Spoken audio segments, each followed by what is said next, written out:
Waspadalah jika bepergian dengan mobil, harus mawas diri jika tiba-tiba muncul percikan api. Sebab, bukan tidak mungkin jika mobil Anda mengalami kebakaran.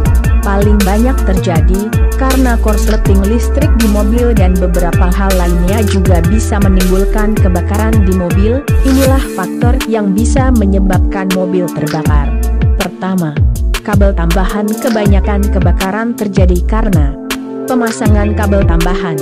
Sebaiknya lebih teliti lagi saat menyambung kabel tambahan saat memodifikasi atau memperbaiki kabel yang terputus agar tidak terjadi korsleting. Selain sambungan kabel, besar kabel atau tipe kabel, serta kabel paralel yang bertumpuk berpotensi menyebabkan kebakaran. Kedua, kebocoran oli dan bensin. Oli dan bensin yang bocor kemudian menetes ke knalpot dapat berisiko menimbulkan percikan api.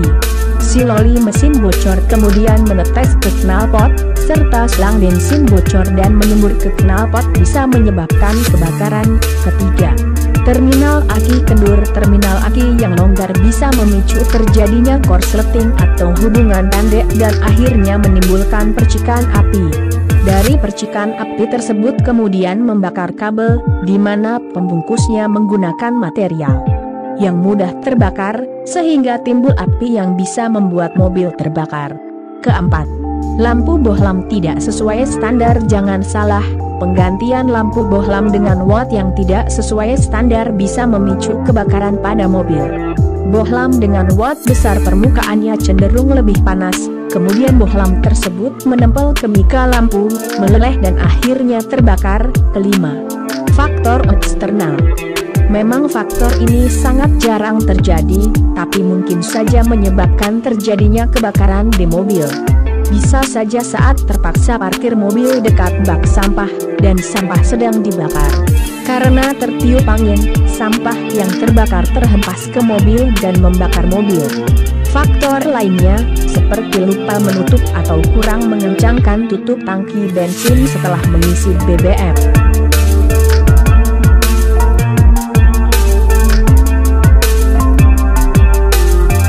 Sekarang kita udah tahu penyebab dan faktor mobil terbakar.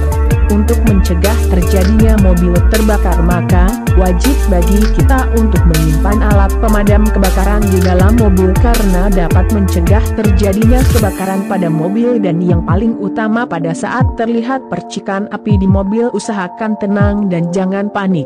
Itulah sedikit tips dalam memahami faktor-faktor mobil terbakar dan cara pencegahannya. Semoga bermanfaat.